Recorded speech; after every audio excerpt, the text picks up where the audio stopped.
Tim penyidik Kejaksaan Negeri Lok Sumawe menggeledah dan menyegel ruang Direktur Utama dan ruangan arsip PT Rumah Sakit Arun Lok Sumawe. Penggeledahan yang dilakukan oleh tim Adiaksa ini atas dugaan korupsi penggunaan dana Rumah Sakit Arun sejak tahun 2016 hingga tahun 2022. Kepala Kejaksaan Negeri Lok Sumawe, Muklis, langsung memimpin penggeledahan. Dirinya mengatakan penggeledahan berdasarkan surat perintah Kejari Lok Sumawe. Dalam penggeledahan itu, tim penyidik di lokasi turut menyita 4 bundel dokumen keuangan.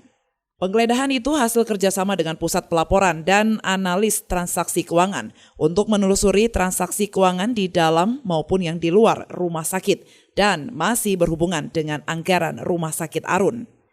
Pengusutan dugaan tindak pidana korupsi dana operasional rumah sakit tersebut sudah memasuki tahap penyidikan. Namun, penyidik belum menetapkan tersangka. Kepala Kejari Lok Sumawe juga belum bisa menjelaskan nilai kerugian yang ditimbulkan. Namun, perkiraan awal mencapai miliaran rupiah. Terima kasih kawan-kawan media sudah hadir di sini. Bahwa kami melakukan penyidikan tindak pidana korupsi penggunaan dana PT Rumah Sakit Arun yang dimulai pada tahun 2015 ya. 2016 ya. 2016 sampai sekarang. Dan surat perintah penyidikan saya tanda tangani pada tanggal 2 Januari tahun 2023. Kemudian di samping itu hari ini kami melakukan tindakan hukum, tindakan kepolisian berupa penggeledahan dan penyitaan serta menyegel ruang-ruangan yang memang terkait dengan dokumen yang kami butuhkan.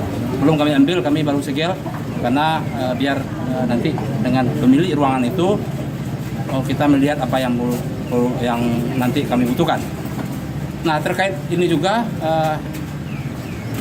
kami juga bekerjasama dengan PPATK Jakarta menelusuri transaksi keuangan Rumah Sakit Arun ini kemana saja. Dan alhamdulillah hasil sebagian sudah kami dapat karena setiap saat saya berkoordinasi dengan PPATK.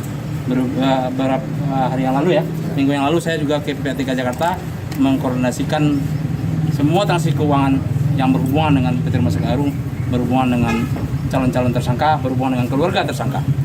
Jadi calon-calon tersangka itu juga kami telusuri, termasuk juga penggunaan keuangan di luar PT Rumah Sakit Arun yang berhubungan dengan keuangan Rumah Sakit Arun. Saya belum bisa menyatakan nilai kerugian karena audit kami lagi berjalan. Tapi penyelewengannya sudah ditemukan. Tindak pidana pelanggaran hukumnya sudah begitu banyak yang kita temukan. Sehingga ini kita tingkatkan penyidikan. Persoalan jumlahnya nanti kita tunggu. Hasil PPTK-nya indikasi tidak pidana pencucian uang juga sudah ketemu. Untuk awalnya belum ada? Belum. Jumlahnya kita tidak bisa sebutkan. Tapi bisa-bisa ini miliaran. Ini miliaran. Kita segel ruangan direktur PT Rumah Sakit, bukan Direktur Rumah Sakit ya. Direktur PT Rumah Sakit Haryadi.